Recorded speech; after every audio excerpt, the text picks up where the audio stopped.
आज हम क्लास 10 का चैप्टर नंबर 9 साइंस का दोस्तों आज आप सबको बताने वाले हैं दोस्तों इजी तरीके से आनुवंशिकता एवं जैव विकास।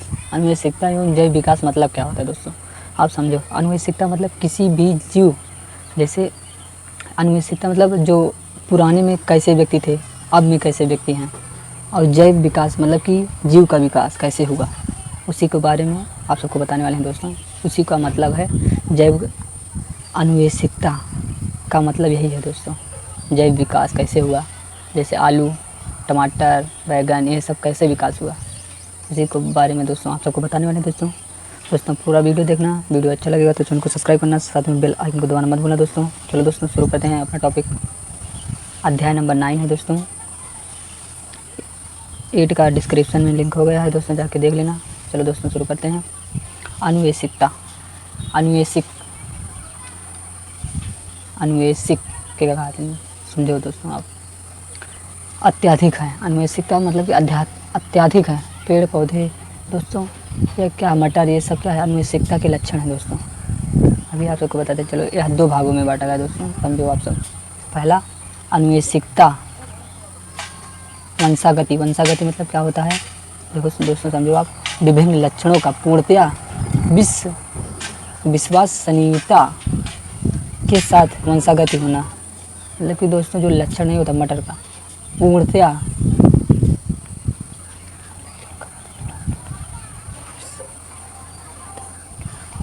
चलो दोस्तों दूसरा विभिन्नता। यह जनक और संतति के लक्षणों के समानता की अवस्था होती है, मतलब कि दोस्तों जैसे कोई मटर है, जैसे कोई व्यक्ति है, उसके सेम आकार का व्यक्ति हो, उसे क्या कहते हैं, विभिन्नता कहते हैं। कुछ अंग बदले हों बस, और ज़्यादा नहीं, और सब सेम हो, और जिसमें कोई भी अंकुश ना मिला हो, मतलब कि जैसे दोस्तों हम हैं, जैसे कोई व्यक्ति है उसमें का कोई भी अंग नहीं मिल रहा है, तो उसे हम क्या कहते हैं, वंशागति। और विभिन्नता किसे कहते हैं, जैसे कोई दोस्तों एक ही व्यक्ति है, उसी के समान कोई व्यक्ति कुछ विभिन्नता हो, उसी को हम क्या कहते हैं, विभिन्नता। विभिन्नता 2 प्रकार में बांटा गया है दोस्तों, देख सकते हैं आप सब। शारीरिक कोशिकीय विभिन्नता। शारीरिक कोशिकीय विभिन्नता क्या होता है दोस्तों, शारीरिक कोशिकीय विभिन्नता क्या है, देखो दोस्तों आप सब। यह शारीरिक कोशिकीय में आते हैं, ये अगली पीढ़ी के स्थानांतरित नहीं होते, मतलब कि दोस्तों अगली पीढ़ी में यह नहीं जाता। जैसे दोस्तों हमारा बाल पक रहा है, अगली पीढ़ी में जो हमारी संतान होगी तो बाल थोड़ी पकेगा, नहीं पकेगा, इसमें नहीं होता। जैव विकास में सहायता नहीं होती, मतलब कि दोस्तों जैव विकास में थोड़ी सहायता हो,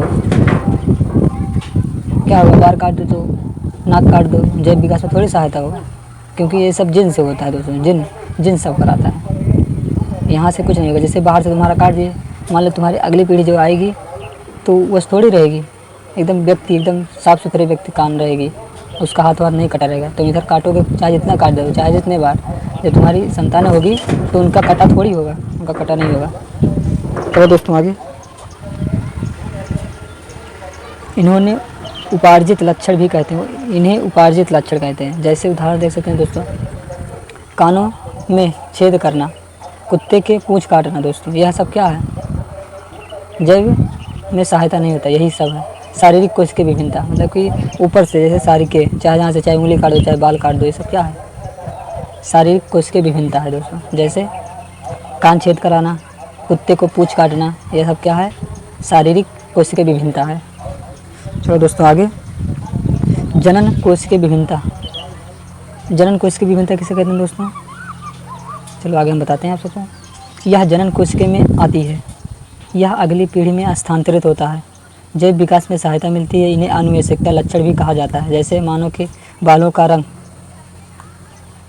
मानव शरीर की लंबाई, जैसे दोस्तों जो हमारी संतान होती है, जैसे हमारा बार है, कुछ लक्षण चले जाते हैं। जैसे किसी का कोई व्यक्ति है, उसके जो बेटा होगा, कुछ लक्षण तो मिलते ही होंगे, उसी को हम क्या कहते हैं, जनन कोशिकीय विभिन्नता कहते हैं दोस्तों। जनन कोशिकीय विभिन्नता, जैसे कुछ लक्षण मिल रहा है, जैसे कोई संतान है, उसके कोई मतलब कि कोई व्यक्ति है, उसके जो संतान होगी उसी की तरह थोड़ा हल्का मुल्का तो मिलेगा, उसी को हम क्या कहते हैं, जनन कोशिकीय विभिन्नता।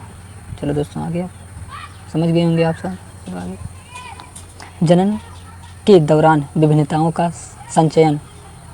जनन कोशिकीय द्वारा विभिन्नताओं का संचयन दोस्तों यह 2 भागों में बांटा गया है, आप सब देख सकते हैं।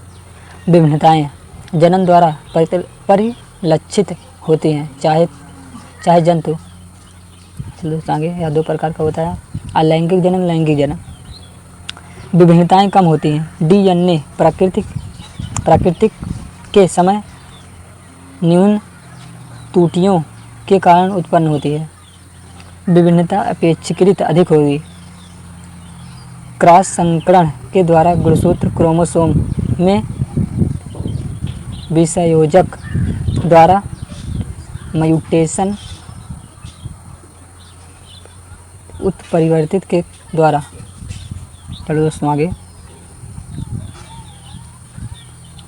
विभिन्नता के लाभ क्या क्या हैं दोस्तों, आप सब देख ले सकते हैं। प्रकृति में विभिन्नताएं के आधार पर विभिन्नताओं जीवों में विभिन्न प्रकार के लाभ हो सकते हैं, जैसे उष्णता को सहन करने की क्षमता। ऊष्मा को सहन करने की क्षमता आप सब में होती है दोस्तों, क्योंकि हम ज़्यादा टेम्परेचर को नहीं, लेकिन थोड़ा सह सकते हैं दोस्तों टेम्परेचर को। चलो आगे,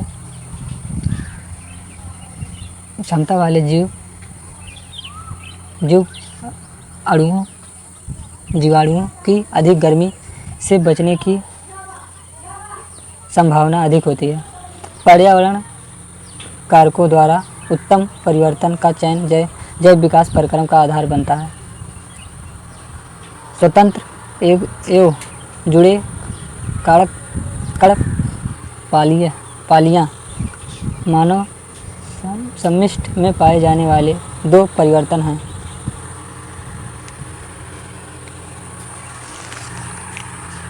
चलो दोस्तों आगे, मेंडल का योगदान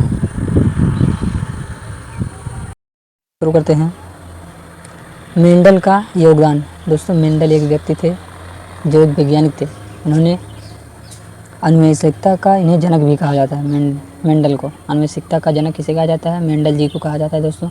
आप सब इसे याद करके जाना दोस्तों, बहुत इंपॉर्टेंट है, क्योंकि सन 2023 में यह पूछा गया था, ठीक दोस्तों। और यहाँ से क्वेश्चन भी आया था दोस्तों लिखने के लिए, क्योंकि यह बहुत इंपॉर्टेंट है। 2 क्वेश्चन तो ज़रूर आते हैं दोस्तों।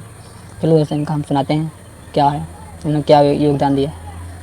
मेंडल ने वंशागति के कुछ मुख्य नियम प्रस्तुत किए। वंशागति का दोस्तों, पहले कैसे होता था मटर, पहले झूरा होगा, फिर क्या हरा पहले होगा, पहले बतिया होगा, फिर हरा होगा, फिर उसमें फूल खिलेंगे, फिर उसके बाद क्या होगा, पीला होगा, फिर उसके बाद मुरझा जाएगा। देखो दोस्तों क्या होता है। मेंडल के अनुवंशिक के जनक के नाम से जाना जाता है। मेंडल के मटर के पौधे के विपर्यानुवंशिक 7 विकल्प लक्षणों का अध्ययन किया, और जो स्थूल रूप से दिखाई देते थे, मतलब स्थूल रूप में दिखाई देते थे। देख सकते हैं दोस्तों आप सब। पहला क्या था? लक्षण प्रभावी विशेषक, अप्रभावी विशेषक। देख सकते हैं दोस्तों। बीज का आकार गोला झुर्रीदार, रंग पीला हरा। झुराने पे क्या हो जाता है दोस्तों? पीला हो जाता है। और जब वह मतलब कि जब वह हरा होता है पहले, तो उसके बाद झुरा जाता है। और दोस्तों फूल का रंग देख सकते हैं बैगनी, पहले सफ़ेद था फिर बैगनी हो गया। कैसे हो गया? यही सब अनुवंशिकता का जनक है दोस्तों। अनुवंशिकता यही सब है। फली का आकार, मटर के फली का आकार देख सकते हैं दोस्तों। फैली हुई सिकुड़ी हुई। चलो दोस्तों आगे। फली के रंग हरा पीला हो गया दोस्तों, देख सकते हैं आप सब। चलो दोस्तों आगे देखते हैं। पुष्प की स्थितियाँ अच्छी,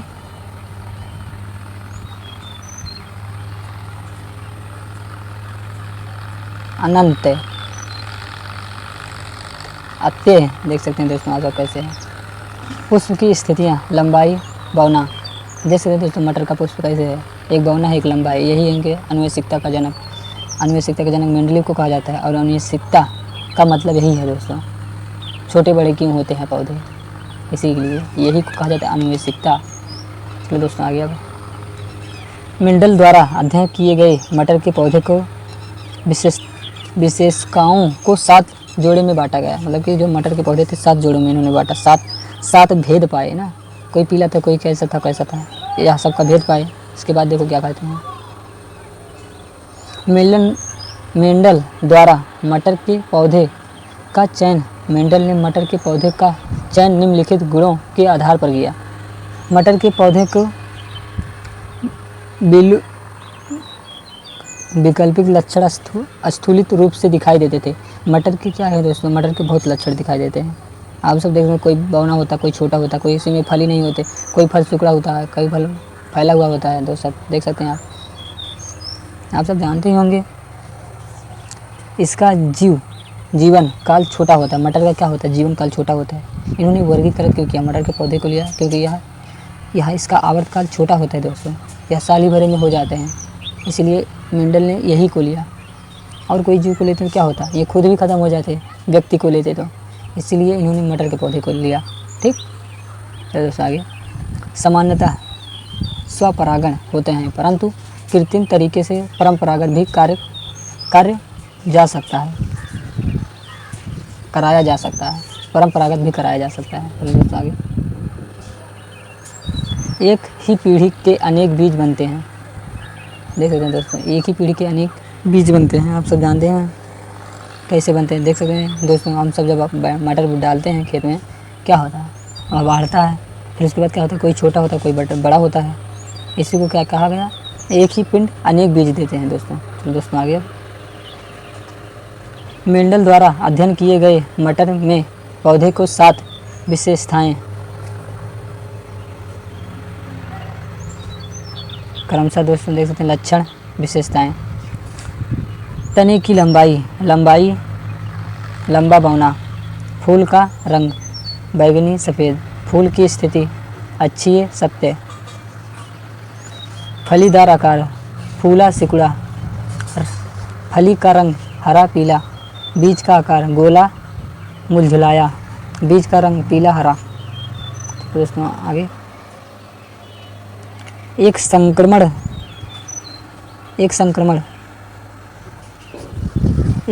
किसे कहते हैं दोस्तों, यह आता है लिखने को दोस्तों। आप बहुत इंपॉर्टेंट समझ के इसे लिख लेना कापी में दोस्तों। यही सब आप सिर्फ ग्राफ बना के चले आइएगा, तब भी आप सबको नंबर मिल जाएगा दोस्तों। हम गारंटी के साथ कह रहे हैं, यही सिर्फ बना के आना, नहीं नंबर मिलेगा तो बताना दोस्तों। चलो दोस्तों हम बताते हैं, देख सकते हैं आप क्या लिखा है। मटर के 2 पौधे को एक ही जोड़ी में विकल्पित लक्षणों द्वारा मध्य क्रॉस संकरण को एक संकरण क्रॉस कहा जाता है। मतलब कि दोस्तों देख लीजिए, बौना और लंबा का क्या हुआ है, युग्मक कराया गया है। युग्मक मतलब दोस्तों जानते हो आप, युग्मक मतलब मिलाया गया है। जैसे चीनी और पानी नहीं मिलाया जाता, उस वैसे ही मिलाया गया है। फिर क्या हो रहे हैं दोस्तों, देख सकते हैं कैसे प्राप्त हो रहे हैं, सभी लंबे पौधे प्राप्त हो गए दोस्तों। T capital T small T, देख सकते हैं दोस्तों, सब में है चारों में। तो इससे क्या हुआ, सभी लंबे पौधे हैं। फिर इसके बीच दोस्तों फिर कराया गया 2 संक्रमण फिर कराया गया दोस्तों। आप सब देख सकते हैं क्या हुआ, लंबा पौधा, एक बौना पौधा मिल गया दोस्तों। देख सकते हैं एकदम साइड वाला बौना पौधा। तो दोस्तों आगे आप फ़ोटो खींच लो दोस्तों, आप सब इसका तो पक्का 100% खींच लो दोस्तों, यहाँ आता है। चलो हम कर दे रहे हैं। चलो दोस्तों आगे,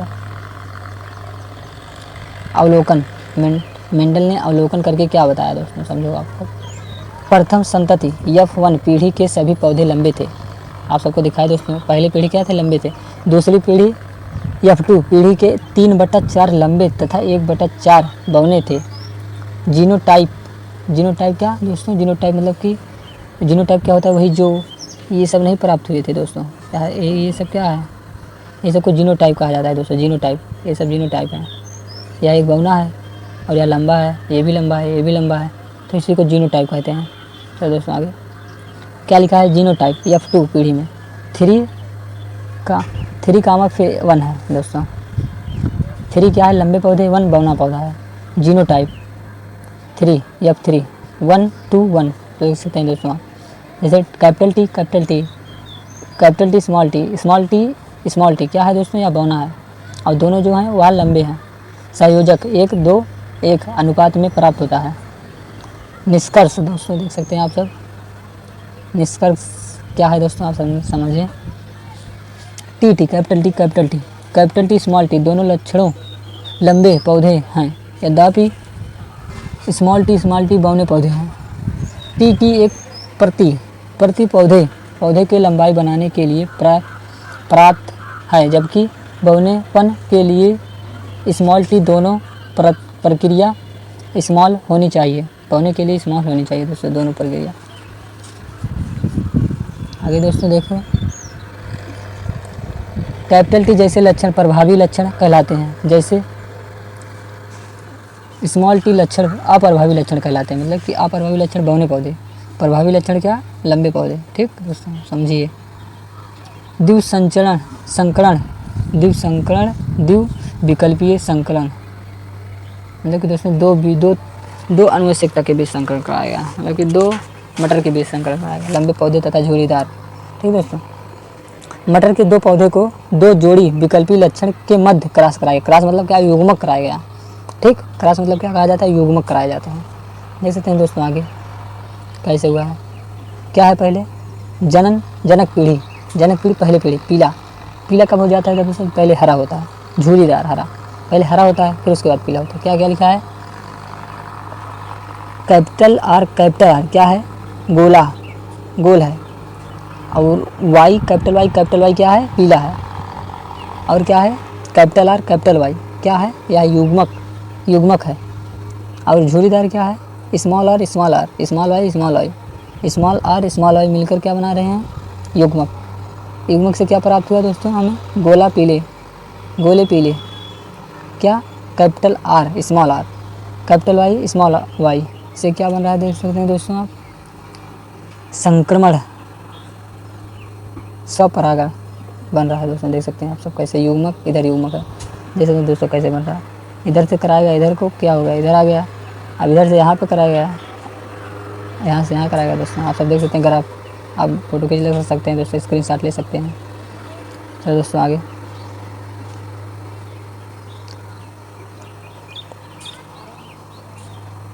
फोनोटाइप अनुपात क्या है दोस्तों, फोनोटाइप यही अनुपात है दोस्तों। ऐसा है देखो, गोला पीले 9 है, गोला हरे 3 है, झुर्री पीले 3 है, झुर्री हरे 1 है।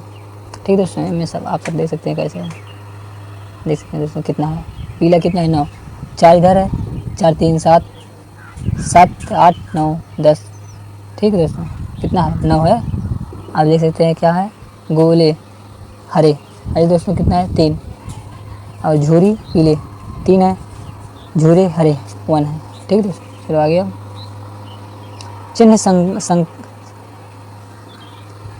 चिन्ह द्विसंकरण क्रॉस के परिणाम जिसके जनक दो जोड़े विपरीत विशेषकों को विभिन्न थे, जैसे बीज का रंग और बीज की आकृति।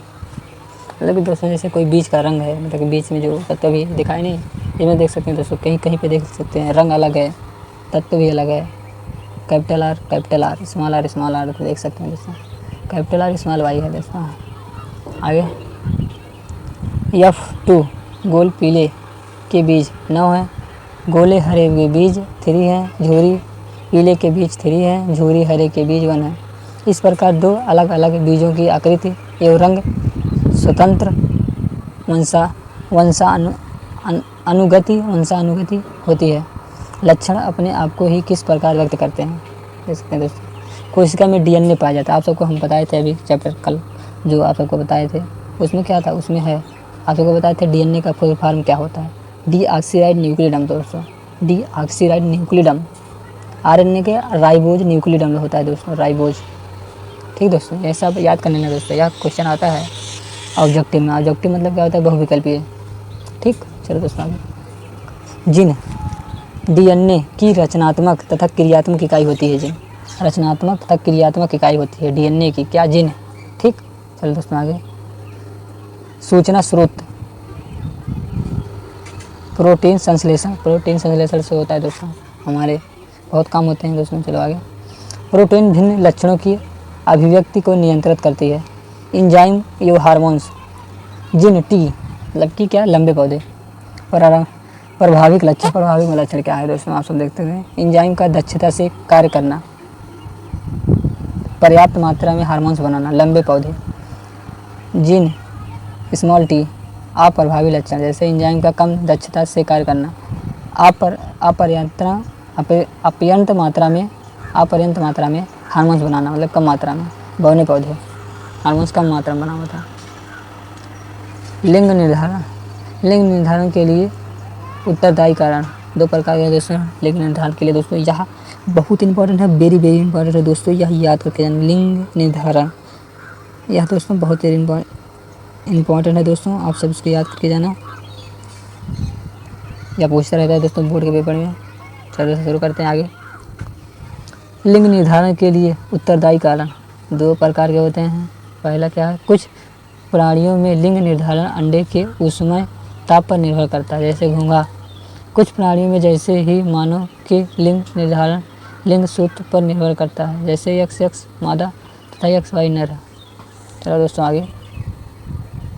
मानव के लिंग निर्धारण लैंगिक गुणसूत्र XY XX, संगति XX XX XY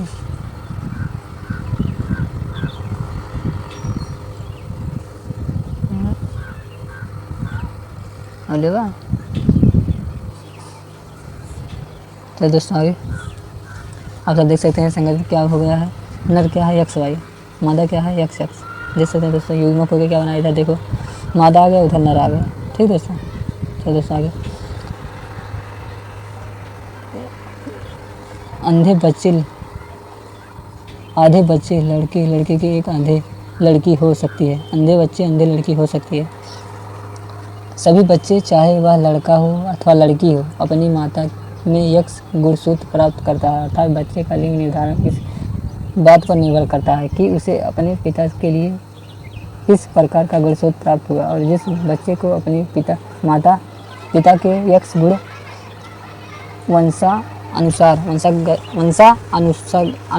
वंशानुगत हुआ है, वह लड़की के एक जिसे पिता से Y गुणसूत्र वंशागत होता है वह लड़का होता है।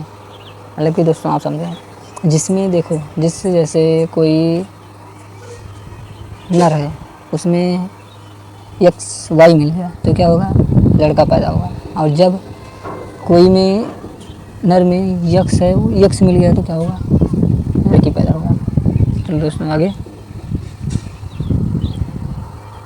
जैव विकास क्या है दोस्तों, जैव विकास जीवों का विकास कैसे हुआ, इसको हम जैव विकास कहते हैं दोस्तों। पूर्व 2 साल पहले जीव का विकास हुआ दोस्तों, आज नहीं कितने वर्ष हो गए जीव का विकास हुए, इसी को हम जैव विकास कहते हैं दोस्तों। बहुत ईजी तरीके से दोस्तों आप सब समझ जाइए बस। 200 मिलियन पूर्व कैसे थे व्यक्ति, जो आज वही विकास हुआ है उसी को हम जैव विकास कहते हैं। जैसे दोस्तों आप सब देख सकते हैं विकास क्या है, वह नियंत्रण धीमी गति से होने वाले प्रक्रम जो हजारों करोड़ वर्ष पूर्व जीवों के रूप हुई, जिससे कई स्पीसीज उद्भव हुआ। स्पीसीज मतलब क्या, कोई नए बढ़ोतरी हुई, मतलब किसी व्यक्ति का जन्म हुआ। तभी तो पहले मंकी थे, चिंपैंजी, फिर धीरे धीरे मानव के भेष में आने लगे दोस्तों, आप सब जानते हो। तो दोस्तों आगे लाल भरंगों का समूह, जनन के दौरान रंग का परिवर्तन, सभी भरंग लाल, केवल एक हरा। कौवे द्वारा लाल भरंग का लक्षण, भरंगों की संख्या कमी, एक भरंग हरा जनन, संतति भरंग हरा। हरे भरंगों का झाड़ियों में मेल, कौवे द्वारा भक्षण में कमी, हरे भरंगों की संख्या बढ़ोतरी। चलो दोस्तों आगे। निष्कृष्ट क्या कहते हैं, हरे भरंगों में प्राकृतिक चयन का फायदा हुआ क्योंकि वे हरी झाड़ियों में दृश्य नहीं थे, या प्राकृतिक चयन कौवे द्वारा किया गया। प्राकृतिक चयन भरंग समष्टिक के अनुकूल दर्शाया रखा, जिससे समष्टि पर्यावरण में और अच्छी तरह से रह सके। मतलब कि दोस्तों जो कौवे थे उन्हें रखने के लिए क्या बनाया गया,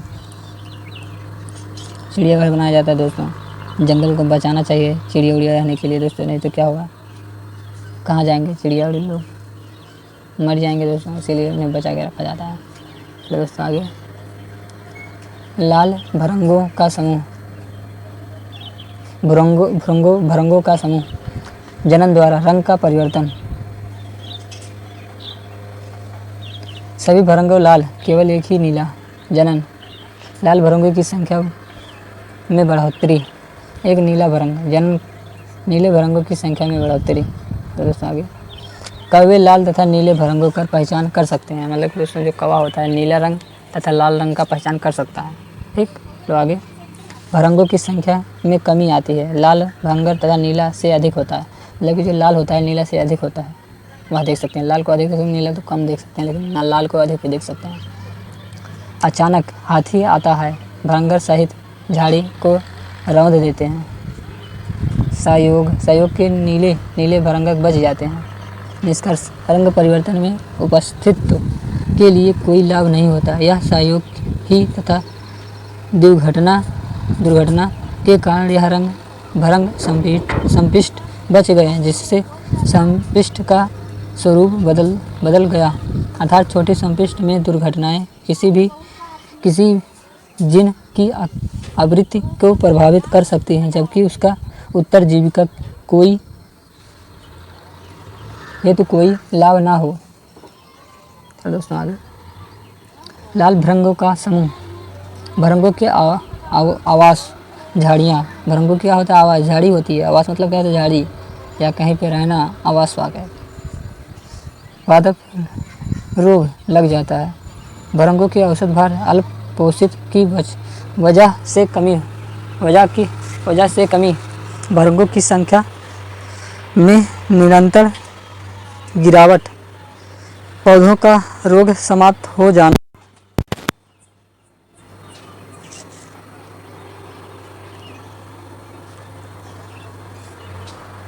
दोस्तों आगे,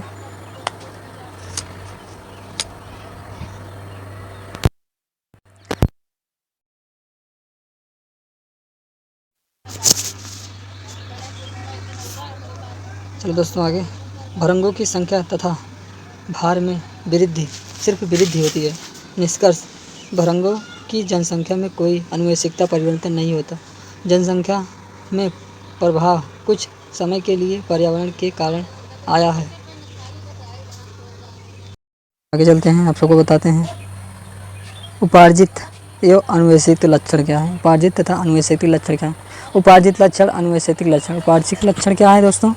वे लक्षण जीवों द्वारा अपने जीव के प्राप्त किए जा सकते हैं। ये जनन कोशिकाओं में DNA में कोई अंतर नहीं आते, वह अगली पीढ़ी के वंशागत स्थानांतरित नहीं होती, जैव विकास में सहायक नहीं होती। अल्प पोषित भृंग का धारण में कमी।